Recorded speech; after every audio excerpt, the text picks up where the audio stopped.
On my wedding day, my in-laws humiliated my dad before 500 guests. They declared, "That's no father. That's filth." My fiancé snickered.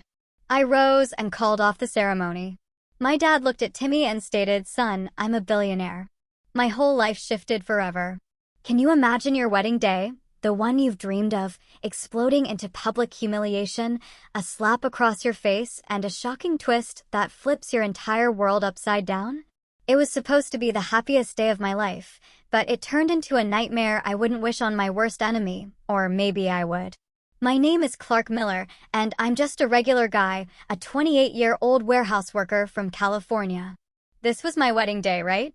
In this five-star hotel, glistening like a diamond, with crystal chandeliers sparkling overhead. 500 guests were there, business tycoons, politicians, high society's elite.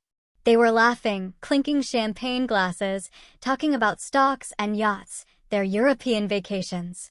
And there I was, in a custom-tailored tuxedo, forcing a smile, but inside, I was a total bundle of nerves. This was my wedding to Lacey Ellington, the daughter of one of the wealthiest families around. I knew, deep down, I was just an ordinary guy who'd somehow slipped into their world.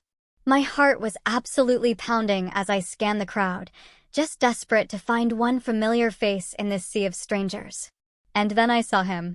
My dad, Benson Miller, 61 years old, walking in through a side door. He was wearing that same old suit he'd bought over a decade ago. His leather shoes were cracked, scuffed. His thin frame was slightly stooped, almost like he was trying to disappear. He stood quietly in a far corner, near the emergency exit, as if afraid to disturb anyone. His face was weathered from years of hard labor, but his eyes, they just shone with this mix of pride and anxiety. My dad raised me single-handedly after my mom passed away. He worked himself to the bone on our little farm just so I could get a decent education. He never complained once. But today, here, in the middle of all this luxury, he looked so heartbreakingly out of place. My throat tightened, dry and aching. A wave of love, and frankly, a lot of pain, washed over me. I just wanted to run to him, right then, pull him into a proper seat, in the family section. "Dad, why are you standing there all alone?" My heart twisted. He had sacrificed so much for me. He deserved respect. But before I could even move, people started noticing him. Whispers ripped through the crowd like a current. A group of women in glittering evening gowns turned to look, smirking. "Who's that? Looks like he just walked off a farm," one whispered, loud enough for me to hear. Fingers pointed. Eyes judged him, like he was some strange object that had wandered into their elite party. I felt the blood rush to my face, burning hot. They were mocking my father, the man who taught me how to be decent. My father-in-law-to-be, Brantley Ellington, chairman of the massive Ellington Group empire, stood not far away. He glanced at my dad with open disdain, like he was looking at an insect. Then he just turned away, shaking his head in annoyance, and went back to chatting with the senator as if nothing had happened. I clenched my fists, fighting the anger bubbling inside me. Brantley had never approved of this marriage. He always saw me as beneath them, only fit to run errands. My mother-in-law-to-be, Elise Ellington, 54, stood among her circle of diamond necklace-wearing socialites. She gave this thin, condescending smile and, in her shrill voice, said, "My future in-laws are a little too modest, aren't they? I wonder if he's comfortable in a place like this." The group burst into sharp, cutting laughter that stabbed straight into my heart. Elise always pretended to be polite, but I knew exactly what she thought of my family, low-class people who didn't belong in the Ellington bloodline. My chest tightened with anger and humiliation, all on my father's behalf. I started toward him, determined to bring him to the family area. But Lacey, my bride, grabbed my arm hard. "Stop it right now," she hissed. "Just let your dad stand there. Don't make a scene. Today is supposed to be our day." I looked at her, stunning in her white wedding dress. But her eyes were cold. Not a trace of empathy. I had loved Lacey for her strength, for the moments we shared, joy and hardship back when we were just college students. But now she seemed completely changed, fully absorbed into her family's world. From across the room, My dad caught my eye and gave a small shake of his head, sad but resigned. It was like he was saying, "It's okay, son. Don't make a fuss because of me." He forced a weak smile, trying to hide his pain. My throat closed up. Tears threatened to spill. My father had endured so much, and now he was still swallowing his pride for me. The ceremony continued in the grand hall. When it was time for the big family photos, I insisted on bringing my dad up on stage. "Dad, come stand with me," I said, my voice trembling. He hesitated, then walked up, his old shoes squeaking loudly on the polished wooden floor. The bride's family immediately showed their discomfort. They stepped back, leaning away as if my father carried some disease. Lacey's younger brother, Marcos Ellington, a spoiled, arrogant kid, couldn't hold back. He sneered loudly. "Is that supposed to be a father? Looks more like a pile of country trash to me, and he's walking up here slow like a beggar." His voice carried, dripping with contempt. The whole group erupted in thunderous laughter. Some even patted Marcos on the back like he'd told the joke of the night. Lacey laughed too. Not once looking at my father. Not once trying to stop it. She just laughed as if it were all harmless fun. I saw my dad standing frozen amidst the roaring laughter. His eyes red, but still forcing a strange smile, clinging to the last shred of his dignity. Something inside me snapped. Rage exploded, burning through my chest. I threw the bridal bouquet to the floor with a loud crash that echoed through the hall. "I'm calling off the wedding," I shouted, loud enough for every single person in the room to hear. The entire hall fell dead silent, then erupted into chaos. Whispers turned into a tidal wave of voices, every eye fixed on me, the madman who had just spoken those words. I stood there, breathing hard, but with no regrets. This was my limit. The Ellington family exploded like a bomb. Chairs scraped loudly. Shouts and screams fused into a wave of fury that swept through the entire hall. "What is going on? Why is he calling off the wedding?" someone cried out in panic from the front row. Lacey, my almost wife, or now my ex-fiancé, went white as a sheet. Then her face flushed crimson with rage. She whipped around to face me, eyes blazing, and slapped me hard across the face. The crack echoed through the room. A burning sting that left my cheek numb. "Are you insane, Clark?" she shrieked in front of hundreds of people, her voice shrill, as if I had committed the ultimate crime. "You dare cancel our wedding in front of everyone? Who do you think you are?" Tears streamed down her face, but they weren't tears of heartbreak. They were tears of humiliation, of her perfect plan collapsing. I didn't flinch. I just looked straight into her eyes. Lacey had once been my love, but now she looked like a stranger, fully part of a world I had never truly belonged to. Brantley turned on me, his face purple with shame and fury. He roared, his voice booming like thunder. "Clark Miller, apologize right now.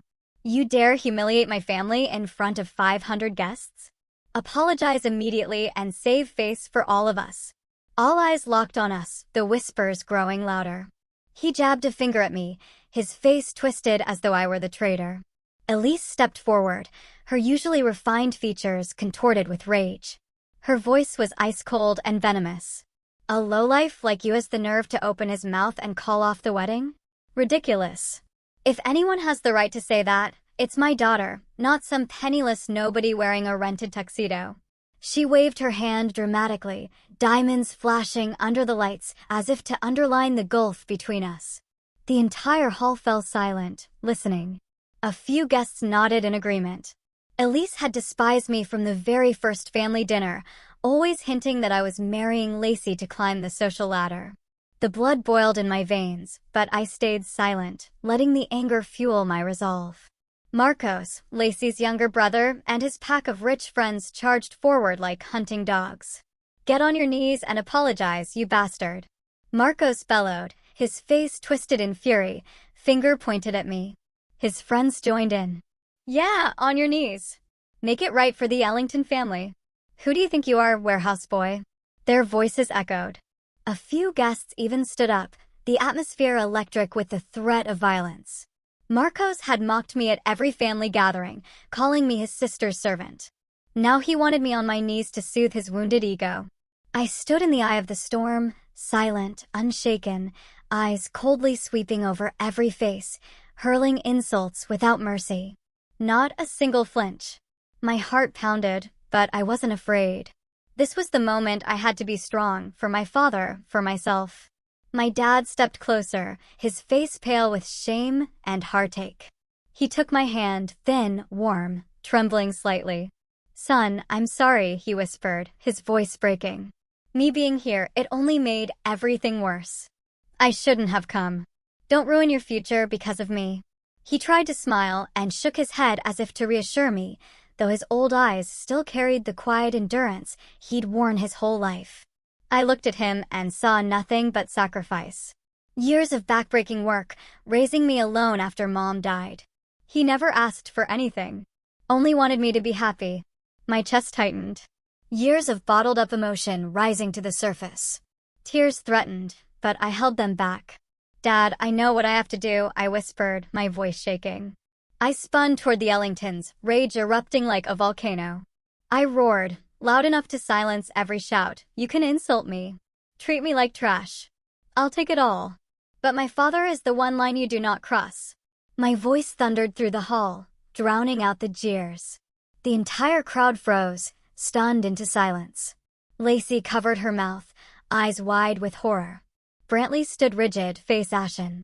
Elise took a step back, her hand trembling. Marcos's mouth hung open, speechless. I stood tall, not shaking, my face burning with pain and fury. My chest heaved, but for the first time in my life, I felt free. I was no longer afraid of their world. I declared once more, firm and unshakable, "This wedding is over. Right here, right now. I will never trade my respect for my father for your cheap prestige." My voice rang out clear as a vow. The hall erupted again, but this time with shocked murmurs and even a few looks of reluctant respect. I turned to my dad, my voice thick but resolute. "You did nothing wrong. You're the best man in the world." Then I took his hand and led him off the stage, past hundreds of stunned faces. We walked down the aisle, between the rows of seats, whispers trailing behind us like a breeze. Behind us, the Ellingtons' fury, humiliation, and chaos exploded like a storm.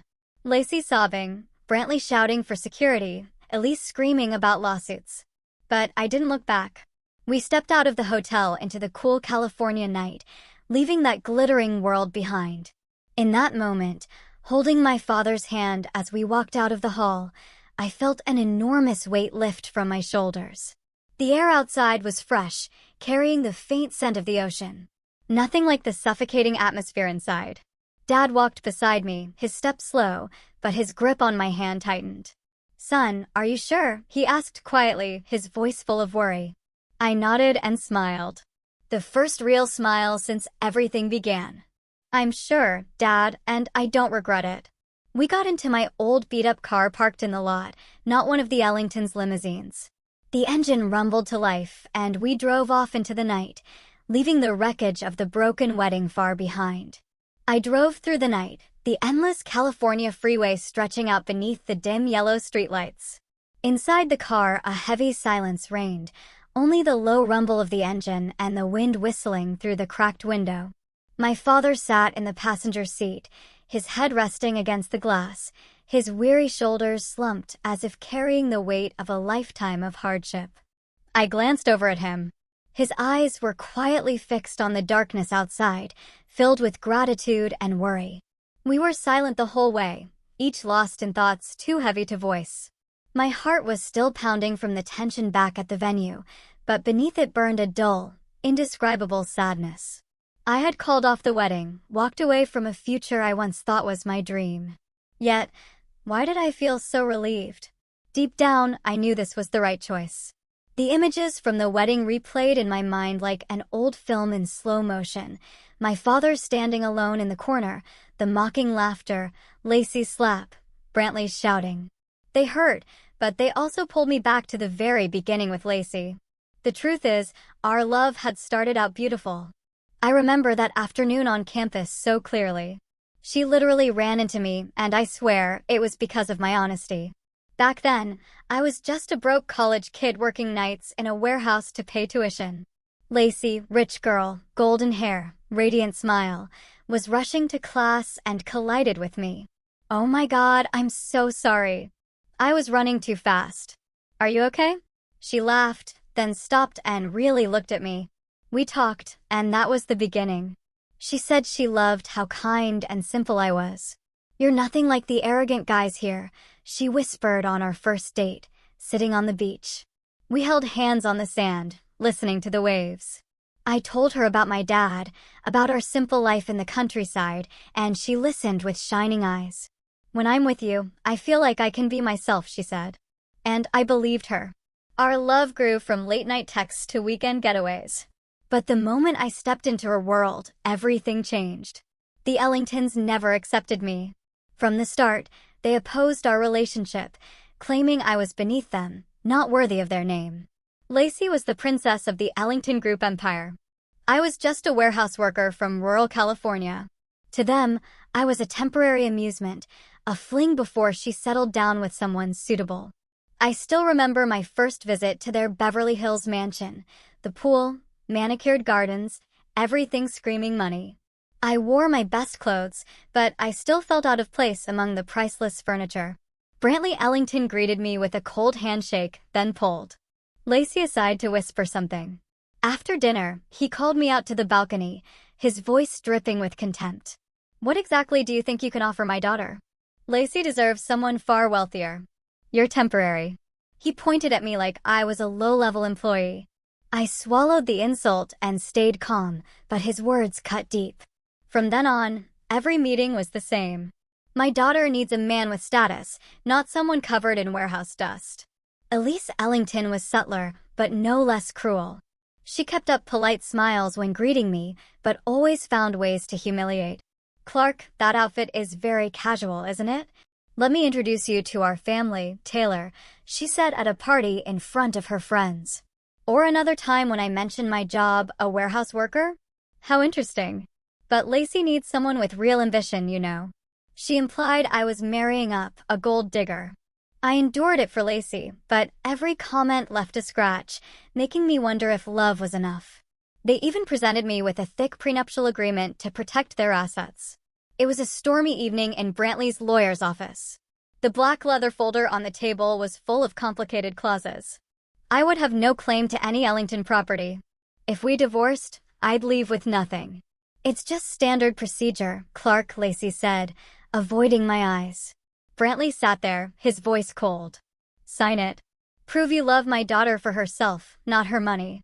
I felt humiliated, like they saw me as a thief. My hand shook as I held the pen, but I signed, thinking love would make it worth it. Now, behind the wheel, I realized that was my first mistake. They never trusted me. And Lacey, she didn't either. Lacey had been so confident, so certain that with her family's power and my soft heart, she could mold me into what they wanted. You just need to change a little, Clark. Dress better, talk smoother. I'll help you, she'd say on later dates. She dragged me to high society parties, taught me how to hold a wine glass, how to greet people. I tried for her, but deep down I felt myself disappearing. She was sure I'd eventually accept my place, a dependent husband living within the boundaries she set. Don't worry, my parents are tough, but once you adjust a bit, they'll come around. She'd smile, hugging me. But that arrogance, that blind certainty, helped turn today's wedding into a disaster. She never imagined I had limits, that my father was untouchable. Now, driving down familiar roads, I wondered, does she regret it? Or is she just upset about the public humiliation? Behind the wheel, even with a heavy heart, I felt no regret. I knew I did the right thing, the thing a decent man can never back down from. Calling off the wedding meant losing a life of wealth, but keeping my self-respect and my love for my father, that is what truly matters. I glanced at Dad again. He's resting his head against the window, shoulders tired, but eyes quietly filled with gratitude. He doesn't speak, but that look says everything. Thank you, son, for choosing me. Warmth fills my chest, and I'm more certain than ever that today's choice was the only one I could have made. We've been through so much together. Mom's death, years of poverty, and now this storm. My father is my rock, and I will never let anyone hurt him again. The car speeds through the night. leaving behind the glittering lights of the ruined wedding and the life I never truly belonged to. The road home to Dad is getting closer. Small houses appearing under the moonlight. I remember the last time I was here, before the wedding, when he asked, "Are you happy, son?" I nodded then. But now I know what real happiness is. It's not mansions or luxury cars. It's this moment beside my father, free from fake chains. The car rolled to a stop in front of the familiar little house where my father had lived alone for so many years. It was an old wooden cottage with a patched-up shingle roof, a faded white picket fence, and a neat vegetable garden in the backyard. Warm yellow light spilled from the windows, greeting us like an embrace. I turned off the engine and stepped out. The cool night air rushed in, carrying the scent of damp earth and leaves. Dad walked beside me, his steps slower than usual, as if the storm from the wedding still clung to him. We entered without a word. The door creaked in the silence. Inside, everything was exactly as it had always been. The polished wooden floor from years of careful sweeping, the worn sofa with scratches from my childhood, and the fireplace in the corner glowing red, the crackling logs whispering comfort. We sat down in front of the fire.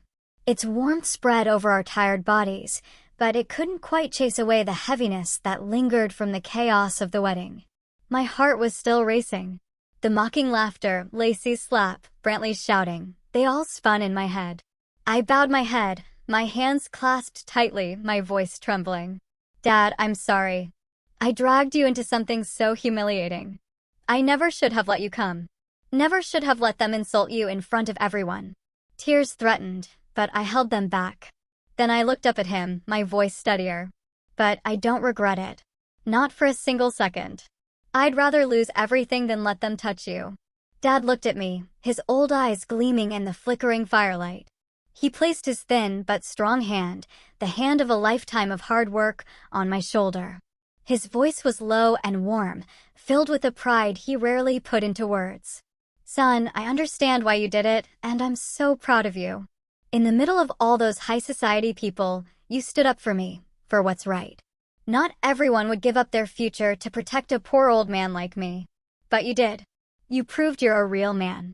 He squeezed my shoulder harder, a gentle smile spreading across his face. But behind that kindness, I saw something else in his eyes. A quiet depth, as if he'd been hiding a secret for far too long, waiting for exactly this moment to reveal it. Then, unexpectedly, he let out a long sigh, as though releasing a burden he'd carried for decades. He looked straight into my eyes, suddenly serious in a way that made me uneasy. "Clark, there's something I need to tell you. I'm not the poor, simple farmer everyone thinks I am, and that you've always believed I was. I am actually a billionaire." The words rang out, clear yet soft, like a slow-motion bomb exploding in the quiet room. I froze. My ears rang. My mind spun. A billionaire? My father, the man in the old suit and worn shoes, living in this tiny house, was a billionaire? I thought the shock of the wedding had affected him, that he was speaking out of emotion, trying to comfort me with some made-up story. I forced a shaky smile, stammering, "Dad, what are you talking about? You're tired, aren't you? Today was too much. Please rest." I rubbed his back, my heart pounding, unsure how to react.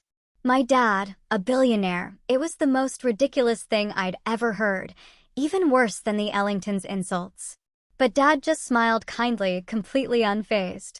He stood up and walked into his bedroom, the small, private room I was rarely allowed to enter. I heard drawers opening, papers rustling. Then he came back carrying a thick stack of documents and placed it right in front of me on the old wooden table. It was a heavy black leather folder filled with glossy papers and bright red official seals. "I want you to see this," he said softly, sitting beside me, watching my reaction. Still skeptical, my heart hammering, I picked it up with trembling hands and opened the first page. It was a share certificate from a major tech company, worth millions of dollars. I turned the page. My eyes widened. International investment reports, bank statements with 9-figure balances, property deeds, beachfront mansions, luxury apartments in New York, even a small private island in the Caribbean. Every document bore my father's name, Benson Miller, stamped clearly by legal authorities. My hands shook harder with every page. I was speechless, stunned. The simple father who taught me to save every penny, who showed up to my wedding in worn-out shoes, was behind a fortune this massive? My head spun. The familiar world I knew had just flipped upside down in minutes. Dad, what is all this? How? I stood up abruptly, barely able to form a sentence, my voice cracking as the ground seemed to crumble beneath me. Dad watched my reaction, a gentle smile on his lips, but his eyes deep with meaning, as if he'd been waiting years for this moment.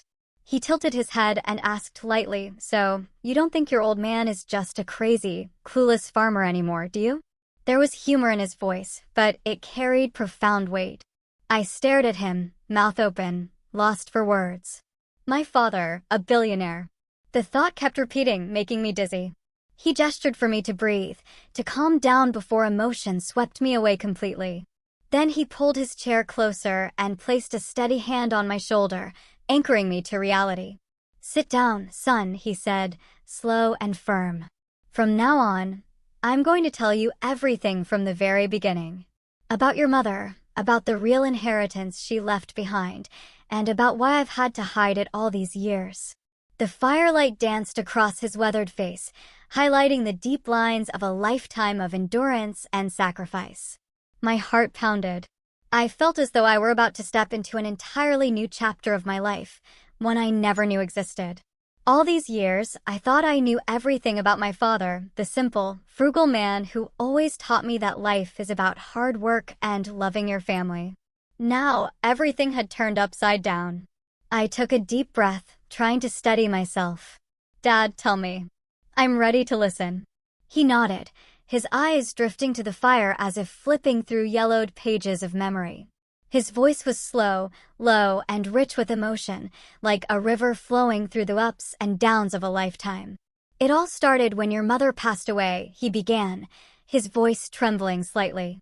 "You were only 3, Clark. Your mom, Evelyn, died in a car accident. One rainy afternoon, she was driving home from the market and never came back." He paused, his eyes reddened. I could see the old pain still lived there, even after more than 2 decades. My memories of Mom are faint, a gentle woman with long brown hair who used to sing me to sleep, but they feel like faded photographs in a family album. Dad looked down at his hands. "I was destroyed, son. Those first nights after she was gone, I couldn't sleep. I just lay there staring at the ceiling, feeling like my life had ended with her." He looked up at me, his eyes softening. "But then I looked at you, a 3-year-old boy crying for his mommy, and I knew I had to keep living. I decided to raise you alone.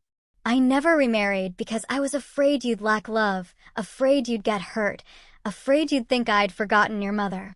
So I stayed single and tried to be both father and mother to you."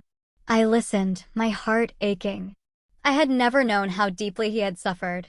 All those years, he smiled at me, told me happy stories about Mom. Now I realized that behind every smile was unbearable loneliness. "How did you get through it?" I asked, my voice hoarse. He gave a sad smile. "By focusing on you. I worked myself to the bone on the farm. Saved every penny so you could get an education. But son, even though your mom left us too soon, she left the 2 of us a considerable inheritance from her parents." He paused, watching to make sure I was following. "Your maternal grandparents owned a small manufacturing shop on the outskirts of California. They left cash, several $100,000, plus old shares in local companies and some rural real estate. It wasn't vast wealth, but it was enough to build a solid future. After your mom died, I received that inheritance and decided not to squander it. I thought, this is the last gift from your mother. It has to protect you." My eyes widened as I tried to picture it. We had always lived frugally, eating homegrown vegetables, wearing secondhand clothes, driving that beat-up old truck. I never dared imagine that my mother had actually left behind a significant fortune. "So, what did you do with the money?" I asked, curiosity burning. Dad sighed, a nostalgic glint in his eyes. "In the years that followed, I quietly taught myself how to invest. Son, from the modest amount your mom left, I decided to do something long-term. I went to the library and borrowed finance books, The Intelligent Investor, Rich Dad Poor Dad, and stayed up late studying every night after you were asleep. I had no one to ask for advice. I just figured it out, page by page. He leaned toward me, his voice growing more animated. I started buying tech stocks when almost no one believed in them. Apple, when they were still struggling. Microsoft in its early days. Then I quietly bought up cheap land in the suburbs that nobody else wanted, holding it and waiting. I even put money into small startup funds, young tech companies I believed would explode in the future. It was all a gamble, but I had faith. He told the story in detail, his eyes shining as if reliving those days. I pictured him at the old desk lamp, notebooks filled with scribbles, and an ancient computer. Sometimes I made huge gains, he smiled. Like when tech stocks boomed in the 2000s, my account skyrocketed in just months from hundreds of thousands to millions. I remember waking up one morning, checking the balance, and nearly falling over. I thought I did it. But life isn't always smooth. There were times I lost heavily. Almost half of everything I'd built. Like during the crash, I poured money into new internet companies thinking they'd change the world. Then the bubble burst and stocks crashed. I lost hundreds of thousands, left with barely enough to start over.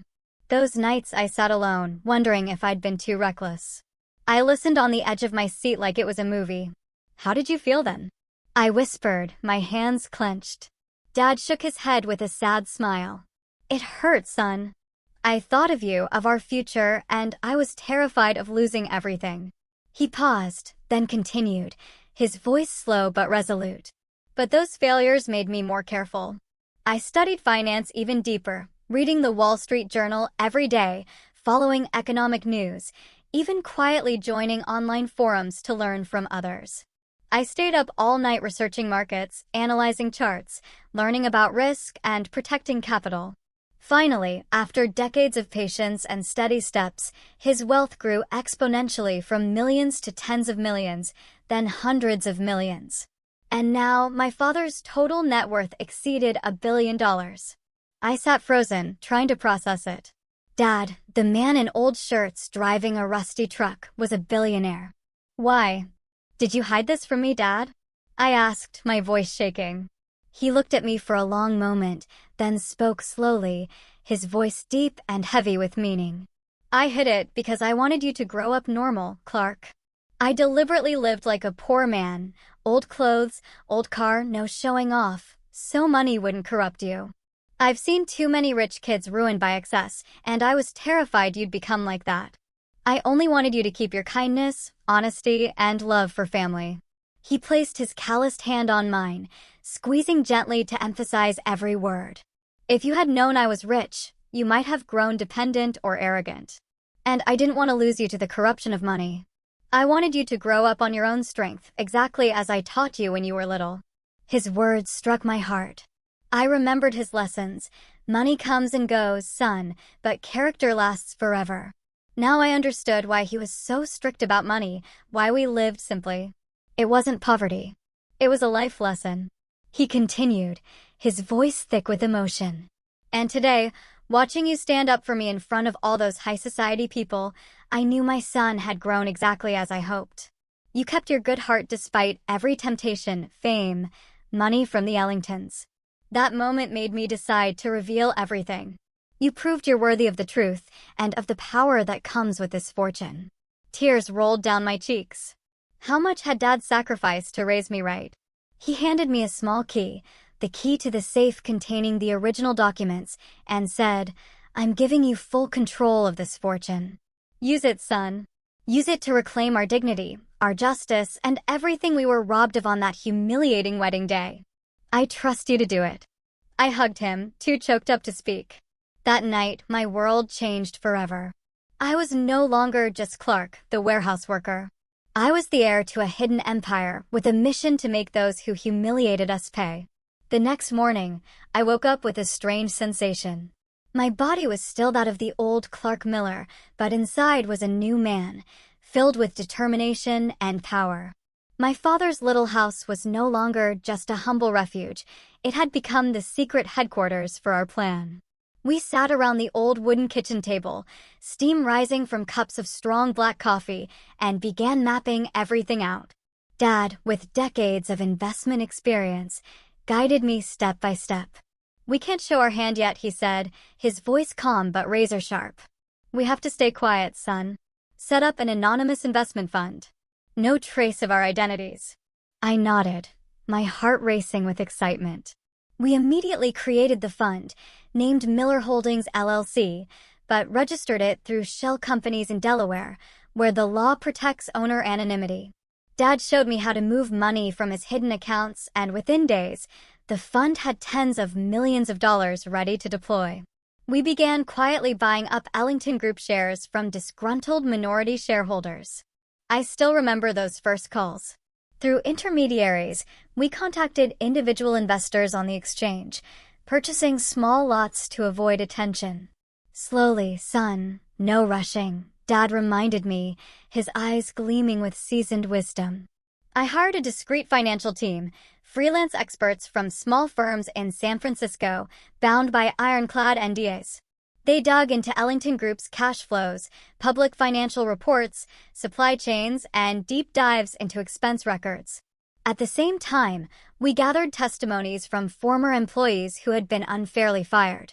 I personally called them under a fake name, listening to their bitter stories. "Brantley fired me because I refused to hide his personal expenses," one said, his voice shaking. "He used company money to buy gifts for his mistress." Those clues piled up like pieces of a dark puzzle. From there, we uncovered Brantley Ellington's financial misconduct.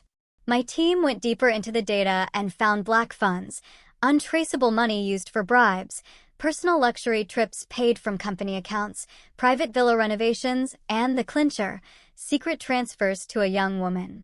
Clear evidence of an affair and a kept mistress. I sat in the small room staring at the screen, my hands trembling as I read the report.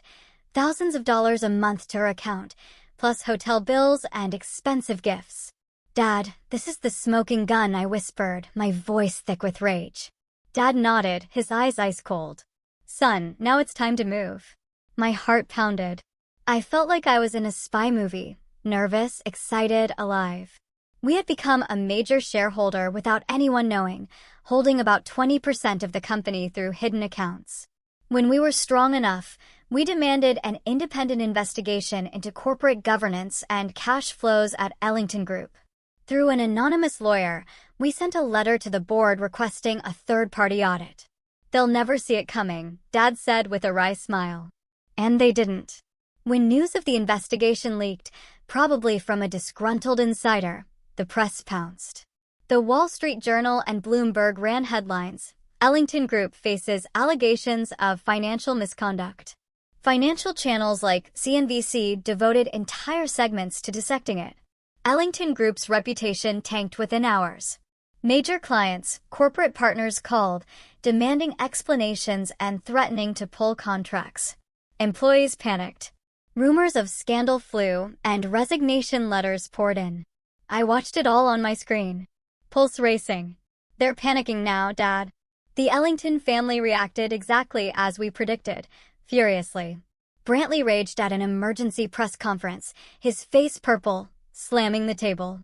"This is a vicious smear campaign. We will sue whoever is behind it." He hired lawyers and private investigators to hunt down the mastermind.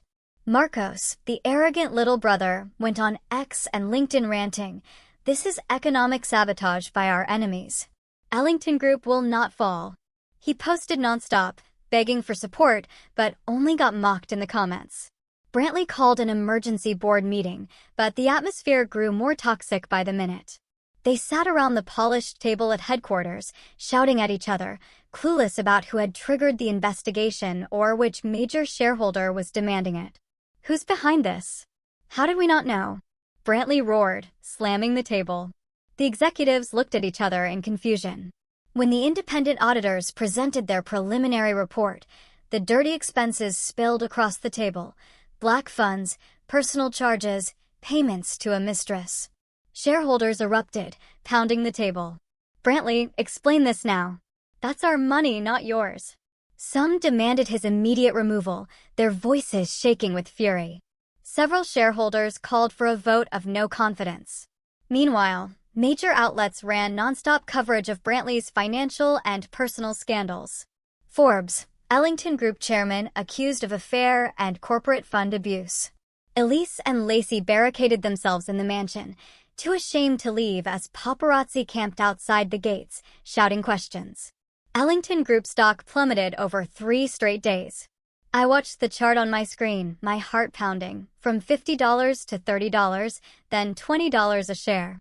Small shareholders panicked and dumped their holdings, seizing the moment our fund launched a takeover bid, offering to buy, controlling shares at the fire sale price of just $15 each. While the market was in chaos, terrified investors sold en masse to cut losses, transferring ownership to us without ever knowing the real buyer. "They're walking right into the trap," Dad whispered, his eyes blazing. Brantley desperately called old investor friends, begging for rescue, promising huge returns, but no one would touch it with the scandal everywhere. "Sorry, Brantley, your stock is too toxic right now," one old friend said before hanging up. He sat alone in his office, pale and sweating. In just weeks, Ellington Group plunged into a full-blown crisis. Reputation in tatters, finances drained, stock in freefall. Control was quietly slipping into the hands of the mysterious shareholder they still hadn't identified. Me, Clark Miller. I sat in my father's small house, my eyes glued to the computer screen, my heart pounding like war drums. The past few weeks had been a whirlwind, late-night calls with the financial team, sleepless nights poring over data. And now, the killing blow was almost here. Dad sat beside me, his cup of coffee long gone cold, his eyes shining with steely resolve. "Son, it's time we face them," he said, his voice low and warm, but full of determination. We had secured 51% of the shares through our anonymous fund, total control. After the endless scandals, black funds, affairs, financial abuse, Ellington Group had no choice left.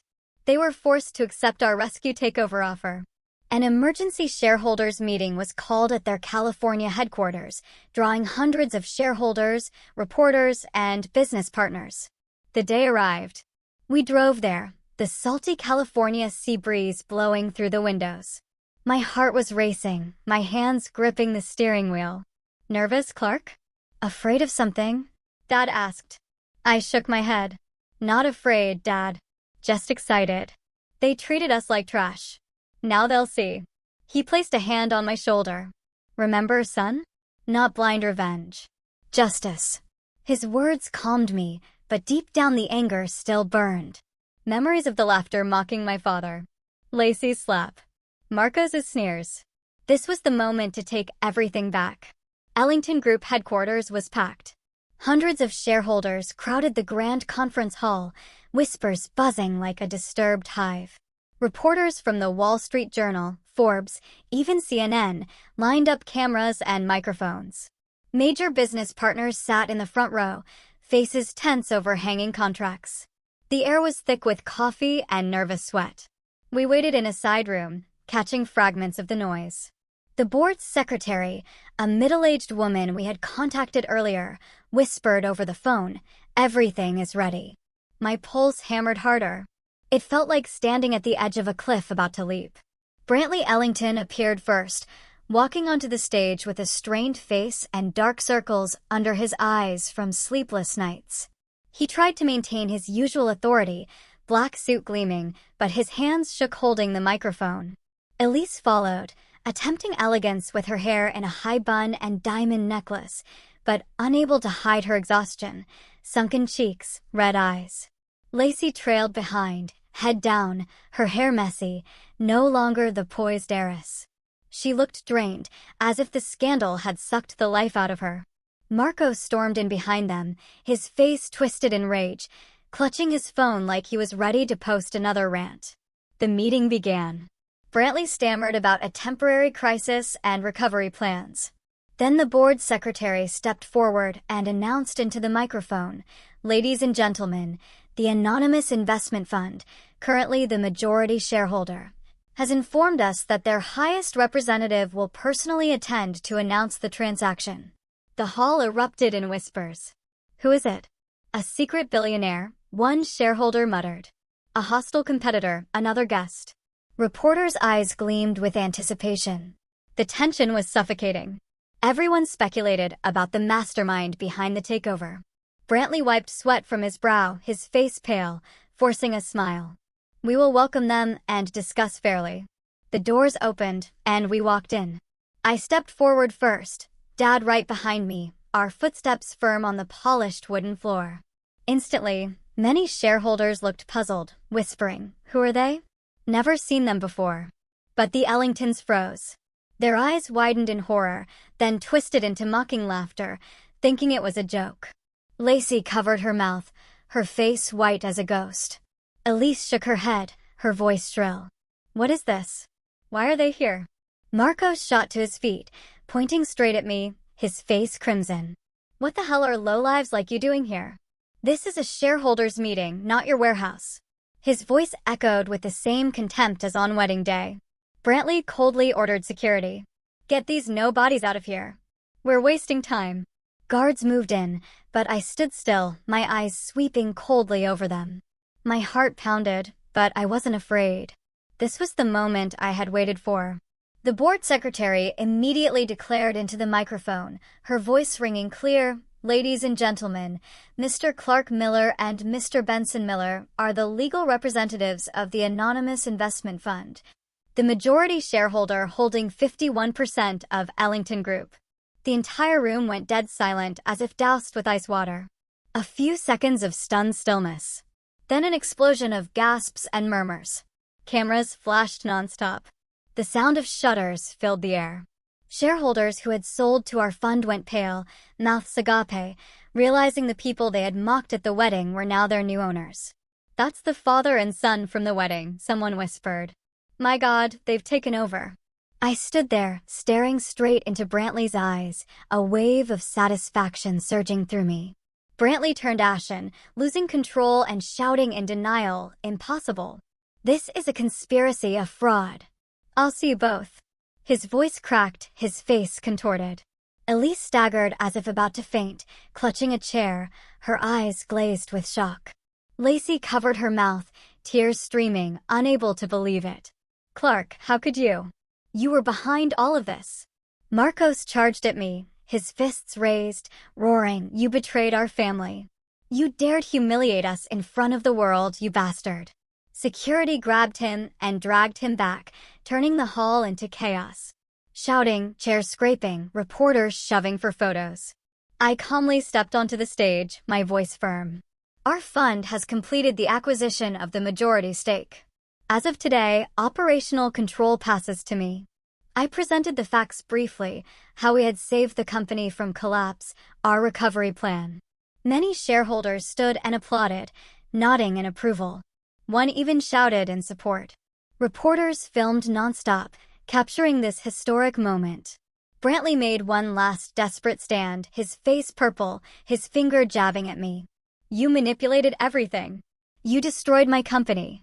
This is a crime. But I only smiled coldly and laid out the evidence. Black funds, payments to his mistress. Irrefutable proof. This is what you did, Brantley. I didn't destroy anything. You dug your own grave. The hall erupted in outrage. Strip him of power. He can't lead another second. The meeting ended in pandemonium. The Ellingtons were stripped of all authority. Brantley dragged off the stage amid jeers, Elise sobbing, Lacey collapsing into a chair, Marcos restrained by security. I was officially elected interim chairman to thunderous applause. Clark and Benson Miller walked out of the hall under a storm of camera flashes, now the undisputed new owners of the empire that once humiliated them. In that moment, with flashes lighting up my face, I felt every burden lift from my shoulders. Dad took my hand, smiling with pride. But the journey wasn't over. This was only the beginning of their complete downfall. I stepped out of the Ellington Group headquarters building, the blazing California sun hitting my face, but inside me raged a storm of emotions. My father walked beside me, his hand gripping my shoulder tightly, as if to keep me steady amid the thronging crowd. Reporters swarmed like bees, thrusting microphones forward, questions coming in a torrent. "Mr. Miller, any comment on this takeover? Was this personal revenge?" Camera flashes exploded nonstop, blinding me, but I stayed calm and gave a faint smile. Today marks a new beginning for Ellington Group. We will operate with transparency and fairness. Dad said nothing, only nodding at the press, his eyes deep as the ocean. We got into the car, the engine roared to life, and we sped away through the chaos. My heart was still pounding, not from fear, but from the sheer satisfaction of it all. That moment when I saw Brantley being dragged away, his face twisted in shock and fury. I felt the boulder that had weighed on me for months finally roll off my chest. But I knew this wasn't the end. The media storm was only just beginning. Within hours of the shareholders' meeting, the press detonated like a bomb. Headlines spread across the internet: Ellington Empire seized by mystery shareholder, Wall Street Journal, ethical scandals topple a power dynasty, Forbes. Countless articles on CNN, Bloomberg, and more. They dissected every detail: Brantley's black funds, the affair, and my sudden appearance. The warehouse worker once humiliated at his own wedding is now the new boss. Social media exploded. #EllingtonFall trended overnight. I sat at Dad's computer, scrolling through the articles, a bittersweet ache in my chest. Overnight, the Ellington name had fallen from the heights of high society into public ridicule. I remembered the wedding day, how they laughed at my father like he was a beggar, and now they were tasting that same humiliation. "See, son," Dad whispered beside me. "Justice always comes, even if it's late." Brantley was immediately placed under investigation. Regulatory bodies, the SEC, the FBI jumped in, armed with the evidence we had supplied. The press exposed every dirty expense: private jets paid for with company money, lavish bribes disguised as gifts, and especially the payments to his young mistress, barely older than Lacey. Leaked photos of their secret meetings surfaced along with monthly bank transfers in the tens of thousands. Brantley Ellington, from tycoon to fraud, screamed the New York Times headline. He lost all credibility with the public and his partners. Former investors turned away. Business deals were canceled en masse. Elise faced a vicious backlash from the elite socialite circle. Former friends who once fawned over her now tore her apart online. "Letting a scandal like this happen in your own house? How shameful," one posted, and it spread like wildfire. Luxury brands like Chanel and Louis Vuitton immediately cut ties and canceled charity events she chaired. Elise, the woman who once sneered that my father was far too modest, now hid inside her mansion, avoiding all social functions. Paparazzi camped outside the gates, snapping photos of her through windows, haggard and broken. Marcos, the arrogant little brother, had his old videos dug up. Clips of him flaunting yachts and supercars while mocking the poor country bumpkins like that are only fit to be servants. They went viral on TikTok and Reddit.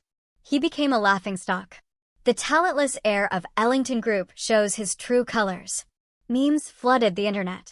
His desperate apology posts were drowned in mockery. He once called my father country trash. Now he was the one society had thrown away. I watched from afar, nervous, yes, but satisfied. Not malicious joy, but the feeling that justice was being served. Lacey suffered the worst public shaming. The wedding video of her laughing at my father was clipped and paired with footage of her sobbing at the shareholders' meeting, becoming a viral meme. From mocking others to collapsing in tears, life comes back around fast. Old friends abandoned her. Her Instagram was shut down from hate comments.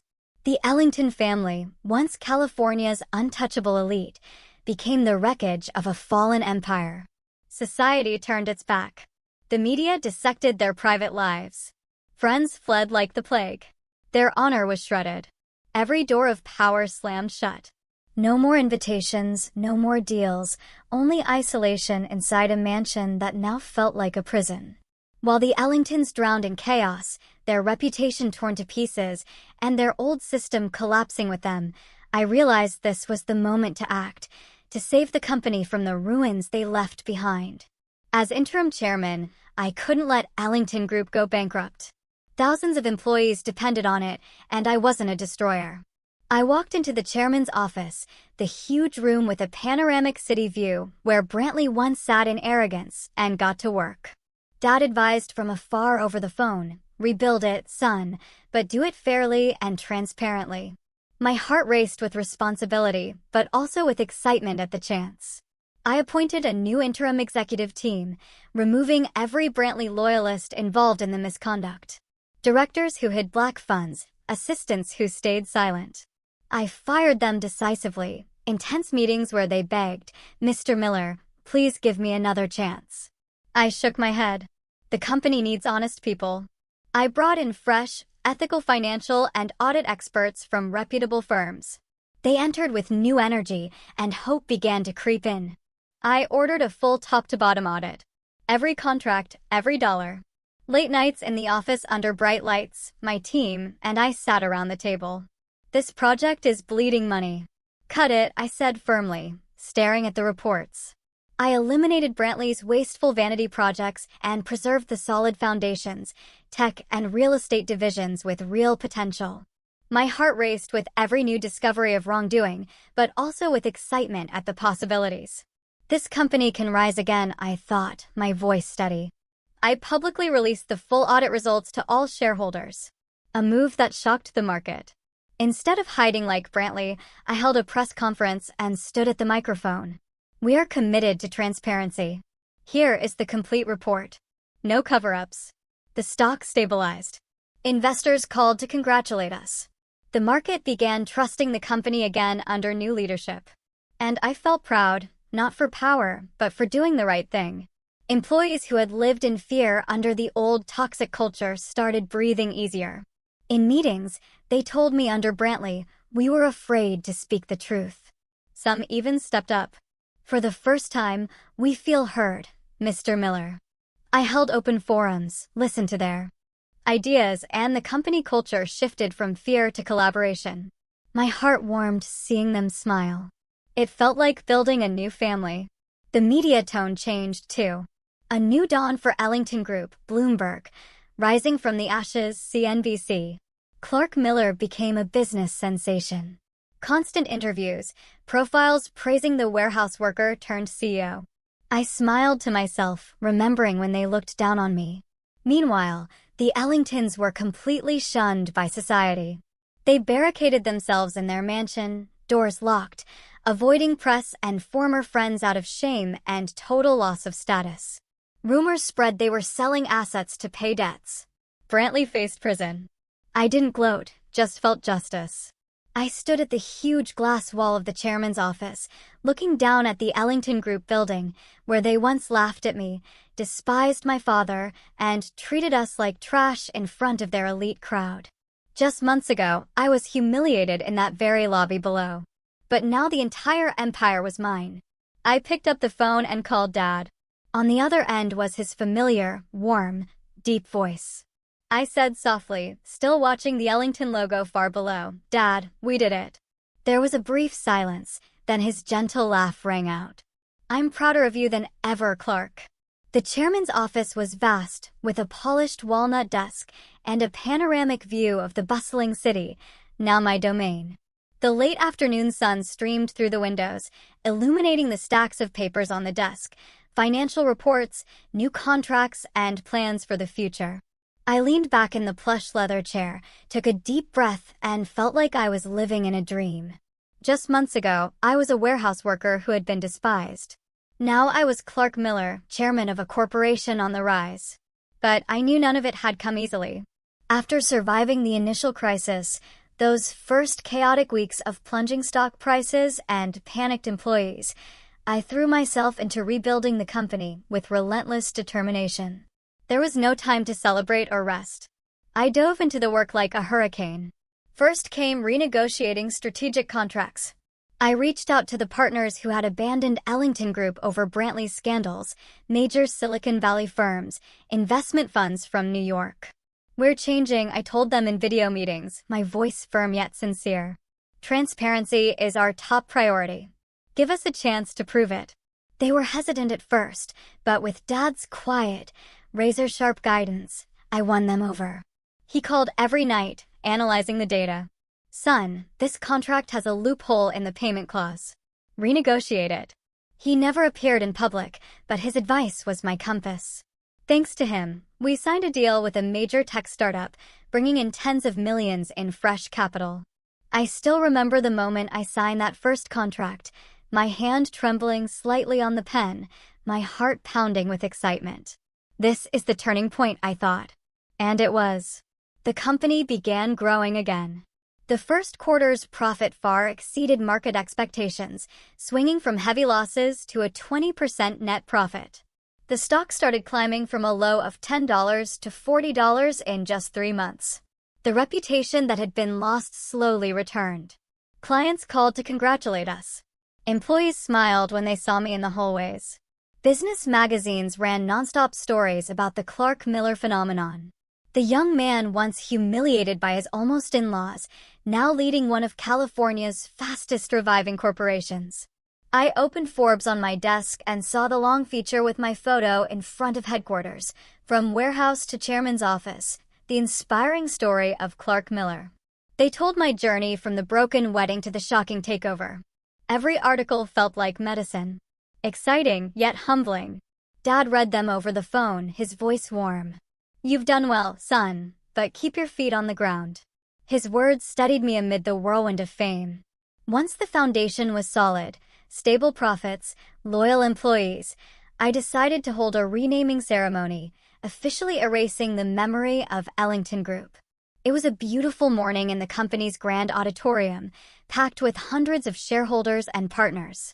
The air buzzed with anticipation, whispers, the scent of fresh coffee mixed with expensive perfume. I stood on stage, microphone in hand, my heart pounding like the day I called off the wedding. "Today we close the past and open the future," I said, my voice ringing through the hall. "From now on, the corporation will be known as Miller and Company Holdings, a symbol of transparency and sustainable growth." The applause was thunderous, endless. I looked down at the front row and saw Dad standing there quietly watching. His son put the final period on the empire that once humiliated him. His eyes glistened with tears, but they shone with pride, the old eyes now sparkling like stars. He said nothing, only nodded slightly. But that nod carried a lifetime of sacrifice. I choked up, nearly tearing up on stage. "Thank you, Dad," I whispered in my heart. The ceremony ended in cheers.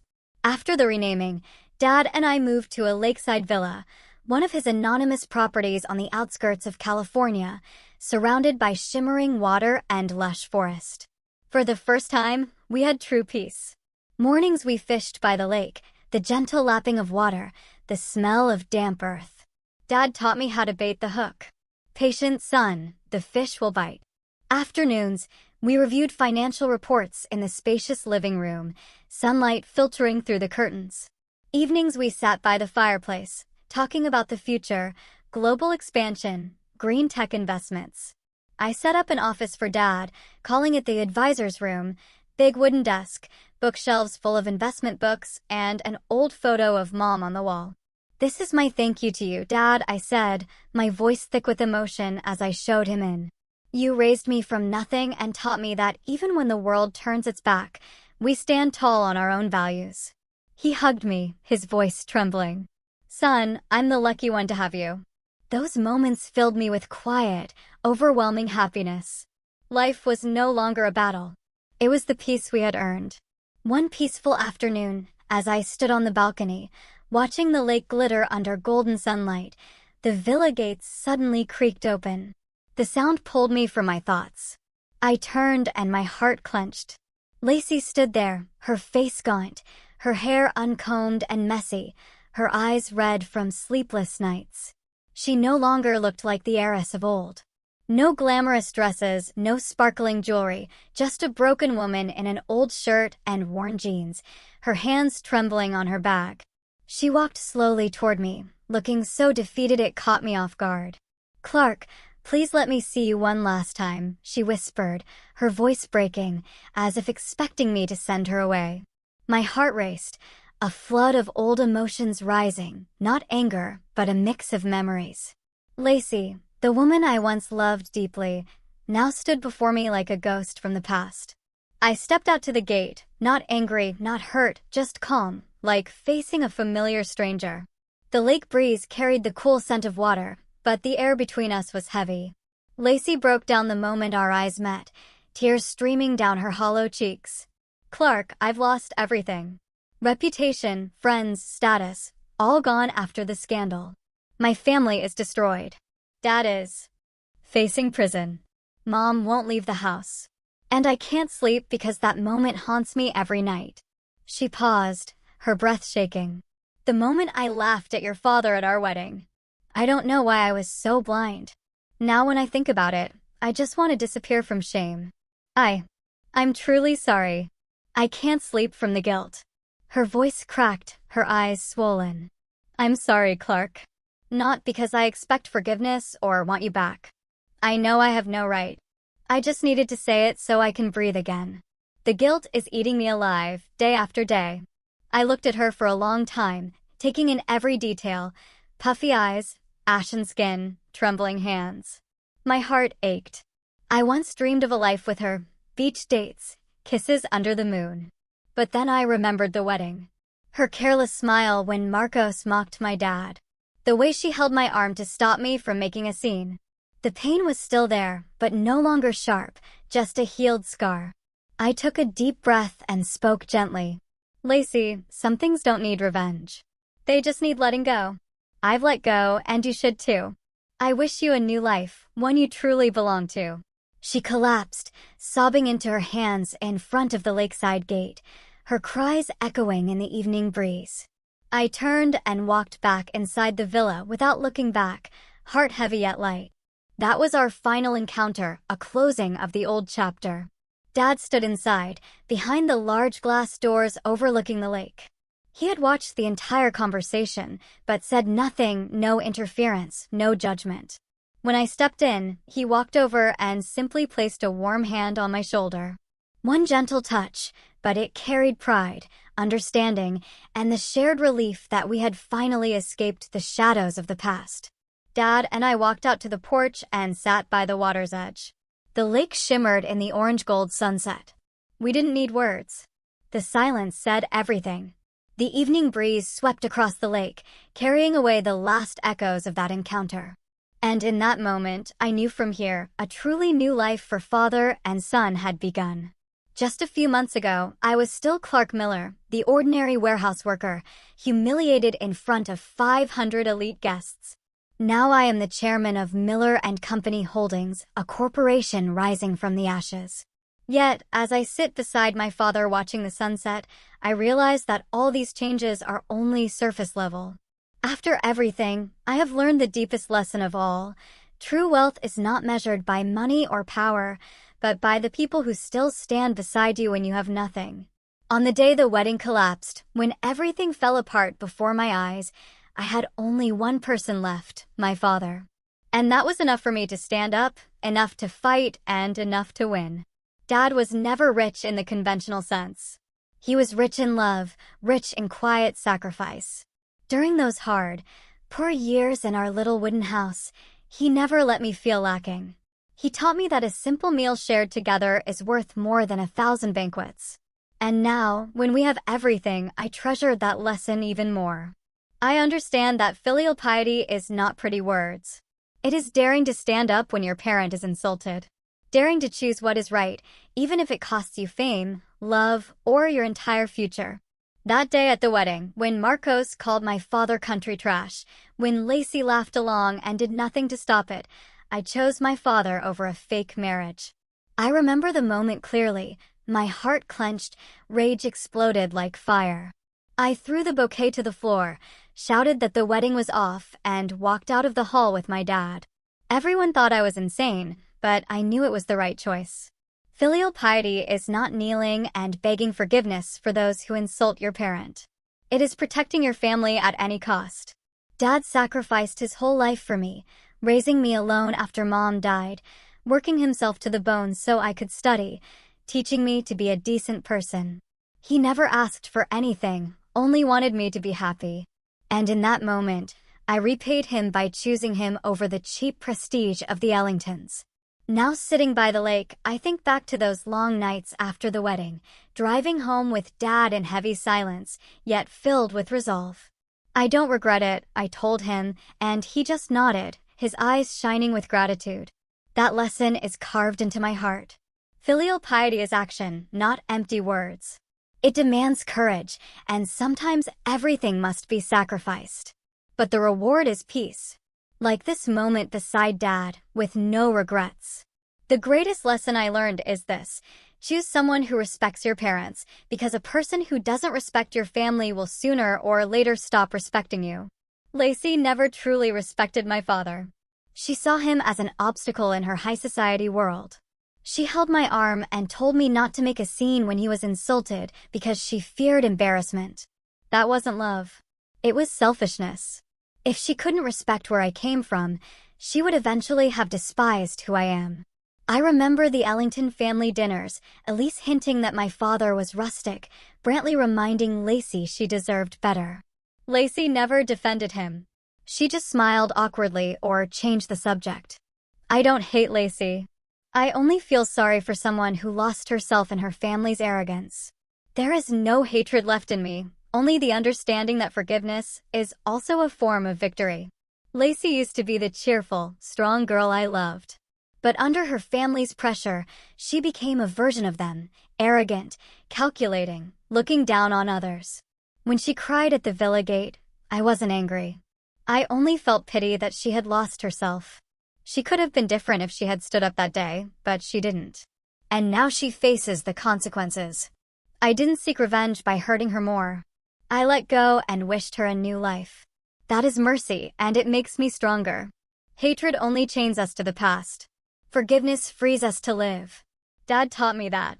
Son, forgiveness isn't weakness, it's strength. And he was right. After that meeting, I felt lighter, as if the final burden had fallen away.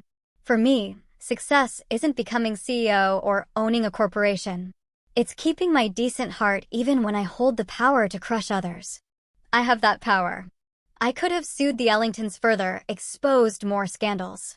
But I chose not to. I chose to build, save the company, protect jobs, be transparent with shareholders. Success is looking in the mirror and still seeing the kind Clark, uncorrupted by power. Dad reminds me, son, power is a double-edged sword, and I keep that blade sharp for good. I understand that the greatest revenge is not making others suffer. It is building a life so happy that they have to lower their eyes whenever your name is mentioned. I don't need to see the Ellingtons in pain to feel satisfied. I only need to live well beside my father, running a successful company, and let them hear the name Miller and Company and regret. That is the most refined revenge. The months with Dad in the lakeside villa have shown me that the most precious thing I gained wasn't the corporation or the wealth. It was the quiet moments we share at dinner. Simple meals of homegrown vegetables and lake-caught fish, filled with laughter.